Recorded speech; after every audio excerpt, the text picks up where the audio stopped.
मैं डॉक्टर राजेंद्र कुमार, सह आचार्य रसायन विज्ञान, राजकीय कन्या महाविद्यालय चौमू। आज हम संक्रमण तत्वों के जो संकुल यौगिक हैं उनके चुंबकीय गुणों की व्याख्या करने के क्रम में जो मैग्नेटिक मूवमेंट है उसको हम कैसे ज्ञात करेंगे। अब तक हमने पार्ट सेकंड तक केवल इस बात का अध्ययन किया है कि यदि किसी पदार्थ को हम बाह्य चुंबकीय क्षेत्र में रखते हैं तो उस बाह्य चुंबकीय क्षेत्र के साथ उसकी अंतरक्रिया किस प्रकार की होती है। उसके आधार पर हम उस पदार्थ को अनुचुंबकीय अथवा प्रतिचुंबकीय प्रकार में वर्गीकृत करते थे कि उसके साथ में इंटरेक्शन क्या है।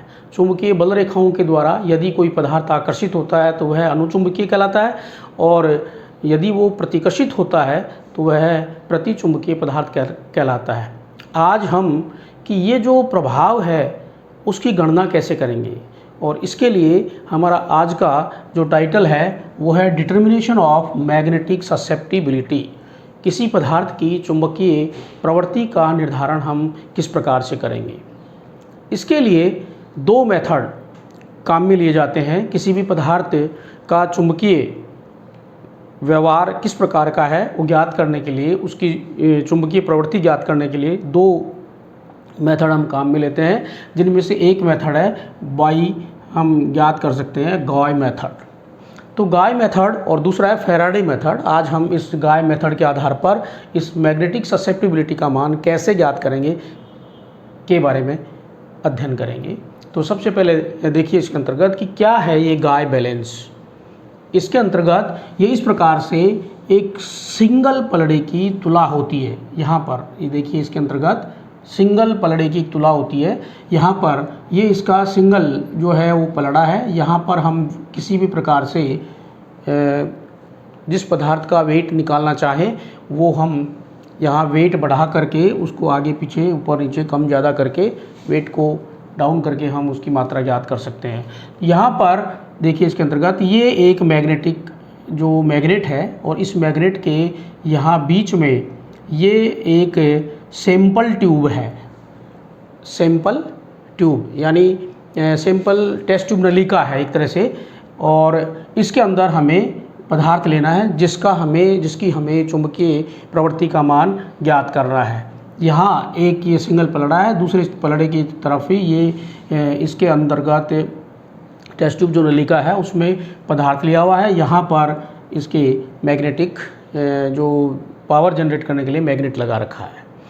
तो यहाँ पर ये किस प्रकार से काम करती है तुला, बिल्कुल सिंपल है कि यहाँ हम इसमें पदार्थ लेंगे। पदार्थ लेने के बाद में जब इसको इस चुंबकीय क्षेत्र में रखेंगे तो ये इस चुंबकीय की इसकी जो लोकेशन होगी वो लगभग यहाँ होगी, ऊपर होगी, पहले यहाँ होगी।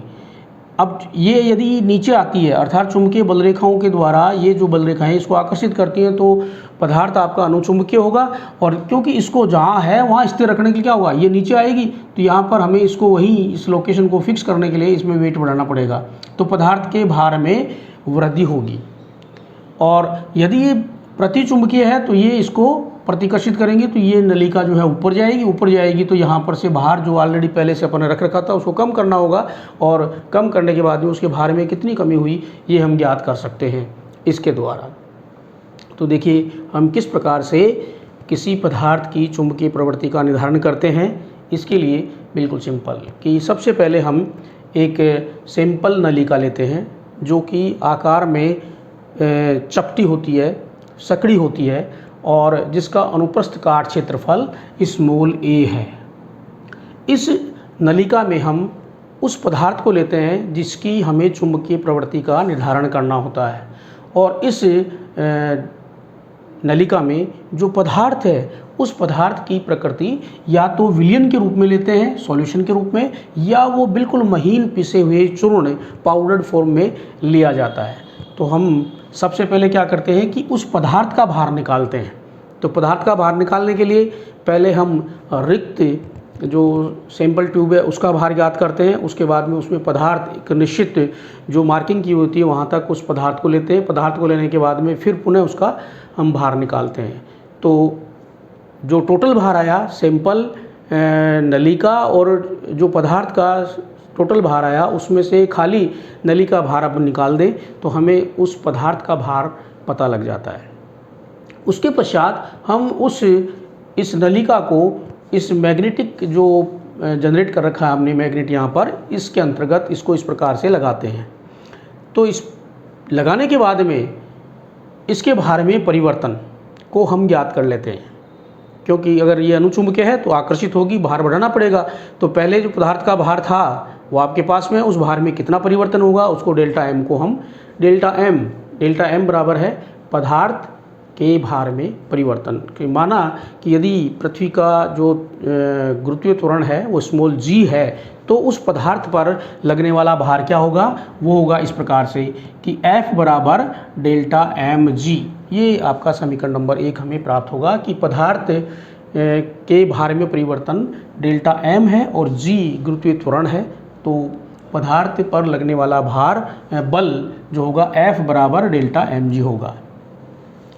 इसके बाद में कि जैसा कि हम जानते हैं कि यदि काई1 बराबर सैंपल की चुंबकीय प्रवृत्ति हो और काई2 बराबर वायु की आयतन जो प्रवृत्ति हो तो समीकरण है हमारा F बराबर 1/2 काई1 माइनस काई2 A into mu 0 into H square, समीकरण नंबर 2, जहाँ पर क्या है इसके अंतर्गत काई1 बराबर पदार्थ की चुंबकीय प्रवृत्ति, काई2 बराबर वायु की चुंबकीय प्रवृत्ति या आयतन प्रवृत्ति, और उसके बाद में A बराबर उस नलिका का अनुप्रस्थ काट क्षेत्रफल, म्यू 0 ये है पदार्थ का चुंबकीय आघूर्ण का मान, और H स्क्वायर किया हुआ है तो H बराबर ये बाह्य जो चुंबकीय क्षेत्र हमने अप्लाई किया है का मान।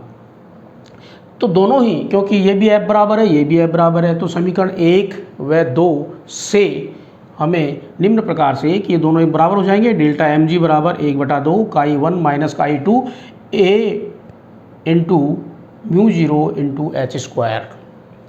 यहाँ पर कि यदि हम इसको सोल्व करते हैं तो हमें ये इस प्रकार से समीकरण नंबर 3 प्राप्त होता है, काई1 बराबर काई2 plus 2 delta M G A mu 0 H square, समीकरण नंबर 3 प्राप्त होता है।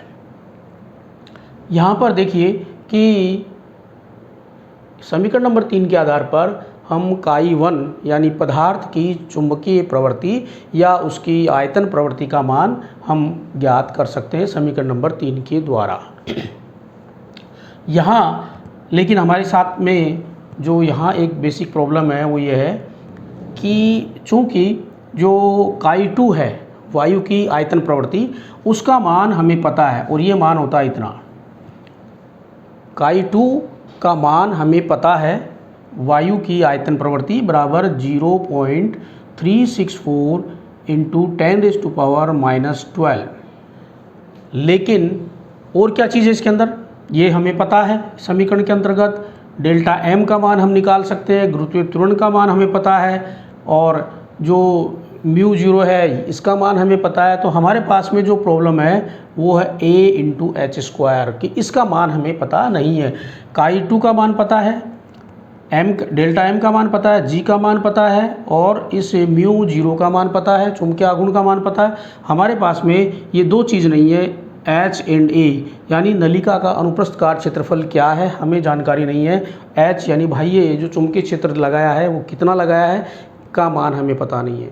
तो इसका पता करने के लिए हम क्या करते हैं कि इसका अंशांकन करते हैं, कैलिब्रेशन करते हैं। पहले हम इसी प्रयोग को किसी ऐसे पदार्थ के साथ में करते हैं जिसकी आयतन प्रवृत्ति का मान सही हमें पता हो, और उसके बाद में हम उससे A इंटू एच स्क्वायर का मान ज्ञात कर लेते हैं। पहले किसका करते हैं, ऐसा पदार्थ लेते हैं जिसकी आयतन प्रवृत्ति का मान सही हमें पता हो, उसके साथ में सेम इसी नलिका के साथ में इसी एक्सपेरिमेंट को हम करते हैं, इसी चुंबकीय क्षेत्र के अंतर्गत उसको करते हैं। तो उसका काई1 का मान हमें एग्जैक्टली पता है, पता होने के बाद में हमने उसको एक्सपेरिमेंट किया तो बराबर रीअरेंज करेंगे, कैलकुलेशन करेंगे तो हम उससे a इंटू एच स्क्वायर का मान ज्ञात कर लेंगे। और यहाँ पर देखिए कि ये एक सॉलिड है जिसको हम काम में लेते हैं, प्रयुक्त करते हैं, क्योंकि इसकी जो यह Hg कोबाल्ट का NCS4 सॉलिड को काम में लेते हैं, जो कि 293 केल्विन के ऊपर इसकी काई एम का मान 206.6 इंटू 10⁻⁻12 इसकी मोलर प्रवृत्ति हमें पता है। तो यहाँ से कि यदि हमें ये पता है तो इससे क्या करेंगे अपन कि इसे को उस पदार्थ के लिए जिसका हम ज्ञात कर रहे थे, इस फॉर्मूले में समीकरण नंबर 3 में a इंटू एच स्क्वायर का मान रख देंगे और हम काई 1 का मान ज्ञात कर लेंगे। काई 1 का मान ज्ञात करने के बाद में हम इसे काई m में बदल लेंगे, जो कि मोलर प्रवृत्ति है। तो काई m बराबर क्या है? काई m बराबर है काई 1 को हम m/d, m बराबर मोलिकुलर वेट और d बराबर डेंसिटी घनत्व से इसको फॉर्मूले को कन्वर्ट कर लेंगे काई m में। तो ये हो जाएगा हमारे पास में समीकरण काई m/d बराबर 2Δmg a μ0 h स्क्वायर। समीकरण नंबर 4 के आधार पर हम काई m का मान ज्ञात कर लेंगे। लेकिन यहाँ दो महत्वपूर्ण बिंदु हैं कि जो डाई मैग्नेटिक सब्सटेंस होते हैं उनमें अनपेयर्ड इलेक्ट्रॉन्स नहीं होते हैं प्रतिचुंबकीय पदार्थों में, इसलिए इसमें म्यू का मान क्या होता है? 0 रखा जाता है। और जो पैरामैग्नेटिक सब्सटेंस हैं उनमें अयुग्मित इलेक्ट्रॉन पाए जाते हैं, तो इसमें म्यू का मान कुछ ना कुछ मान हमें प्राप्त होता है, चुंबकीय आघूर्ण का मान हमें प्राप्त होता है। तो ये दोनों आपस में हम बता सकते हैं कि काई एम के आधार पर कि अनपेयर्ड इलेक्ट्रॉन है तो उसके चुंबकीय आघूर्ण का मान 0 होगा, अगर पैरामैग्नेटिक है तो उसमें चुंबकीय आघूर्ण का मान कुछ ना कुछ हमें प्राप्त होगा। लेकिन जो एक्चुअली यहाँ पर हमने काई एम का मान जो ज्ञात किया है तो वो क्या है एक्चुअल में?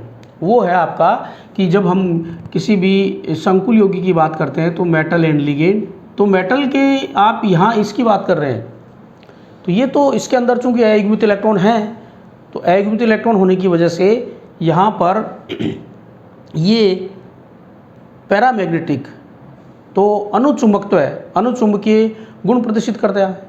लेकिन ये जो है इसके पास में भरे हुए लोन पेयर इलेक्ट्रॉन पेयर ये देता है, अर्थात ये प्रतिचुंबकीय प्रकार का।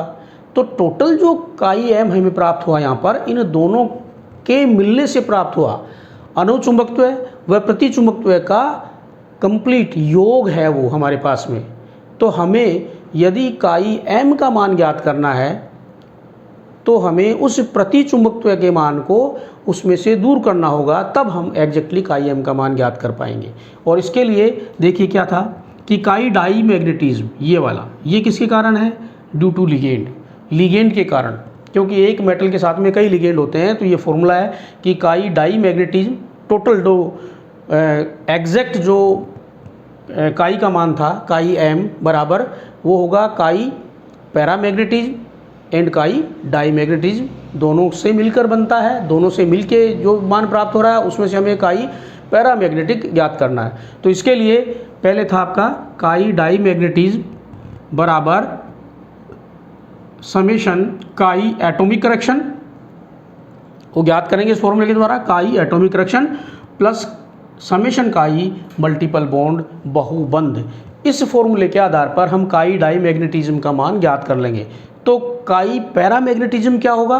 काई पैरामैग्नेटिज्म बराबर काई ऑब्जर्व, जो हमने यहाँ मापा है ज्ञात किया है यहाँ पर ये वाला काई एम ऑब्जर्व माइनस काई डाई मैग्नेटिज्म। इसमें से हम ये जो प्रतिचुंबकत्व का मान है काई वाला उसको हम उसमें से घटा देंगे तो हमारे पास में काई पैरामैग्नेटिज्म आ जाएगा। और इसके आधार पर ये हमें प्राप्त होगा म्यू इफेक्टिव, प्रभावी जो होगा वो mu upon mu B Bohr magnetron के अंतर्गत 797.5 under root chi M into T. तो इसके आधार पर हम इस म्यू इफेक्टिव का मान ज्ञात कर सकते हैं। काई एम जो है वो आपका अयुग्मित इलेक्ट्रॉन की संख्या ज्ञात करने के लिए भी काम में लिया जा सकता है, इस फॉर्मूले के आधार पर कि उसमें कुल अयुग्मित इलेक्ट्रॉन कितने हैं का मान हम ज्ञात कर सकते हैं। ठीक इसी प्रकार से परमाणु का जो क्लासिकल सिद्धांत है उसके आधार पर किसी भी पदार्थ का जो काई एम है उसकी मोलर चुंबकीय प्रवृत्ति वो उसके चुंबकीय आघूर्ण से निम्न समीकरण के द्वारा जुड़ी रहती है, संबंधित रहती है। तो कौन सा समीकरण है? काई एम बराबर N square mu square upon 3RT, समीकरण नंबर 8। तो यहाँ पर देखिए कि एन बराबर क्या है, कैपिटल एन बराबर है अवोगाद्रो संख्या, म्यू बराबर उसका चुंबकीय आघूर्ण, आर बराबर गैस स्थिरांक है और टी बराबर आपका टेम्परेचर, एब्सोल्यूट टेम्परेचर। तो इसी फॉर्मूले से कि एक बोर मैग्नेट्रॉन बराबर है EH अपॉन 4πmc। तो E बराबर इलेक्ट्रॉन का आवेश, H बराबर प्लांक कांस्टेंट, M बराबर इलेक्ट्रॉन का द्रव्यमान, C बराबर प्रकाश का वेग। तो इनसे हम निकाल सकते हैं म्यू बराबर 3RT chi M upon mu square raise to power half बराबर, यदि हम इसको सोल्व करें तो ये माना जाएगा 2.84 काई MT हाफ, समीकरण नंबर 10। तो इस प्रकार से हम काई एम के मान की गणना कर सकते हैं। पार्ट सेकंड तक हम केवल पदार्थ की प्रवृत्ति के बारे में ज्ञात करते थे कि वो अनुचुंबकीय प्रवृत्ति का है या वो प्रतिचुंबकीय प्रवृत्ति का है।